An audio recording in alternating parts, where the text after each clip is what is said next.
Latique Johnson, known as Brim, led the Bloodhound Brims in a violent campaign of drug trafficking, shootings, and robberies.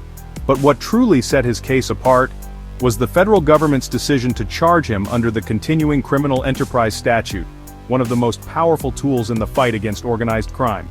The CCE charge, often called the Kingpin Statute, targets those who organize, supervise, or manage large-scale drug operations involving 5 or more people. To secure a conviction, prosecutors must prove a defendant committed a series of felony drug violations as part of a continuing series, acted as an organizer or leader, and obtained substantial income from these crimes. As the leader of a continuing criminal enterprise, Johnson was at the center of a sprawling racketeering operation. The Bloodhound Brims, under his command, fit the CCE framework perfectly: a structured hierarchy, coordinated criminal activities, and a relentless pursuit of profit through violence and intimidation. The federal government's approach to prosecuting organized crime within the Bloods focused on dismantling leadership and disrupting the gang's infrastructure. By charging Johnson under both RICO and CCE statutes, prosecutors aimed to hold him accountable not just for individual crimes, but for orchestrating an entire criminal enterprise. Johnson was held responsible for a series of violent acts committed by his gang members under his command. The CCE charge required proof that he managed at least 5 subordinates, and that the criminal activity was ongoing and lucrative. In 2018, his federal trial exposed the inner workings of his criminal organization. Testimony and evidence painted a picture of a tightly controlled network, with Johnson issuing orders and reaping the rewards. Evidence included years of investigation, wiretapped conversations, and physical proof linking Johnson to narcotics and firearms. The scale of the operation, spanning multiple neighborhoods and involving dozens of members, was key to the CCE case. Wiretaps revealed coded language about drug deals and violent orders, while seized weapons and drugs tied him directly to the crimes. The ongoing nature of these activities demonstrated the continuing aspect required for a CCE conviction. Former gang members testified about Johnson's direct involvement in orchestrating violence and enforcing gang rules. Their accounts detailed how he managed subordinates, delegated tasks, and maintained strict control over the organization.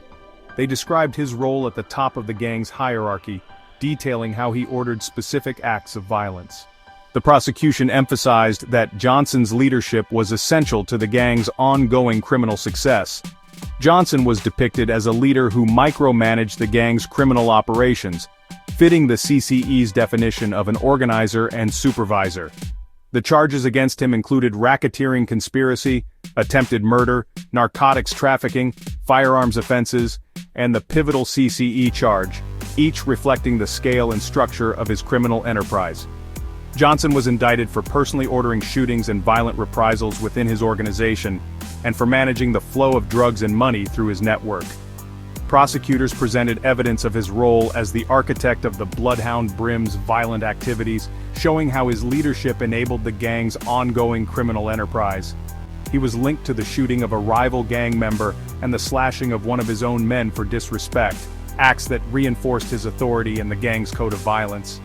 The jury heard how Johnson wielded absolute power, fueling a cycle of bloodshed for profit and control. The CCE charge made clear that his influence extended far beyond individual crimes. Despite the defense's attempts to discredit witnesses, the evidence against Johnson was overwhelming. The structure, scale, and ongoing nature of the Bloodhound Brims' activities left little doubt about his role. In 2019, Johnson was found guilty on all major counts, including the rare and severe CCE charge.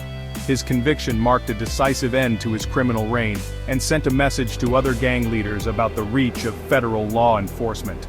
Johnson was sentenced to 30 years in federal prison, a penalty reflecting the gravity of his leadership in a continuing criminal enterprise.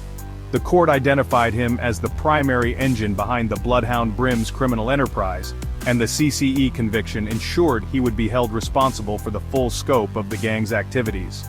The RICO and CCE convictions held Johnson responsible for the actions of his entire organization, disrupting the gang's hierarchy and operations. The verdict signaled the end of Brim's criminal dominance, and the federal crackdown fractured the Bloodhound Brims' leadership structure. Even after incarceration, Johnson's criminal legacy continued to cast a shadow. But the CCE conviction marked a turning point in the federal government's battle against organized crime within the Bloods. In the federal courtroom, the code of silence was about to be broken in dramatic fashion. During the trial of Latique Johnson, the silence was shattered by men who once stood at Johnson's side. Thomas Morton, known as 10,000 or 10 Stack, took the stand as the prosecution's star witness. The courtroom fell silent as he raised his right hand and swore to tell the truth. Morton's testimony began with a chilling statement. Latique Johnson was the godfather. His word was law. If he said it, you did it, no questions asked. The prosecutor guided Morton through a series of pointed questions. Did Mr. Johnson ever order you to commit violence? Morton replied, yes. He told me, handle that for me. Make sure he don't walk again. The jury listened intently as Morton described in detail the night he was ordered to shoot a rival. He looked me in the eye and said, you know what to do. Don't come back until it's done. On cross-examination, Johnson's defense attorney pressed Morton. You expect this jury to believe you, a self-admitted criminal? Morton's response was steady. I did what I did because I was following orders from him. He pointed directly at Johnson. Morton's words cut through the courtroom. He described Johnson's leadership. He ran everything. If you crossed him, you paid the price, sometimes with your life. The jury heard how Johnson's orders were not vague. Morton recounted, he told me that's the one, make an example out of him. The prosecution entered phone records and coded text messages into evidence, which Morton translated for the court. When he said clean up the mess, that meant take someone out. Morton's testimony transformed Johnson from a distant figurehead into a hands-on orchestrator of violence. The RICO charges suddenly had a face and a voice. Morton didn't stop at violence. He described the gang's internal justice system. If you broke the rules, you got disciplined. Sometimes that meant a beating, sometimes worse. He recounted a brutal incident. One guy disrespected Brim. Next day, he got slashed across the face. That was the message, nobody's untouchable. The prosecutor asked, who gave that order? Morton answered, Johnson, always Johnson. The courtroom was tense as Morton described the fear Johnson inspired. You didn't question him, you just did what you were told. Morton's testimony made clear, Johnson's power was absolute and his reach extended even behind prison walls. But Morton was not the only one to break the silence. Rayshawn Jones, a former high-ranking Bloodhound Brims member, took the stand next. His testimony corroborated Morton's but added new layers to the prosecution's case. Jones described the gang's drug operations in detail, outlining how heroin and crack cocaine were distributed across multiple boroughs. We had set spots, runners and lookouts. Everything was organized. Johnson approved every move, Jones testified. He recounted meetings where Johnson would assign territories and resolve disputes with threats or violence. The judge reminded the jury of the courage it took to testify. Morton's family was placed under protection, and he would live the rest of his life looking over his shoulder. Manuel Rosario, another key witness, spoke about the gang's finances.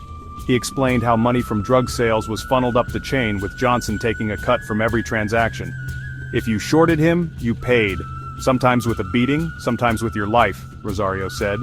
He provided ledgers and coded notes as evidence, linking Johnson directly to the gang's profits. Michael Adams, a former enforcer, testified about the gang's use of violence to maintain control.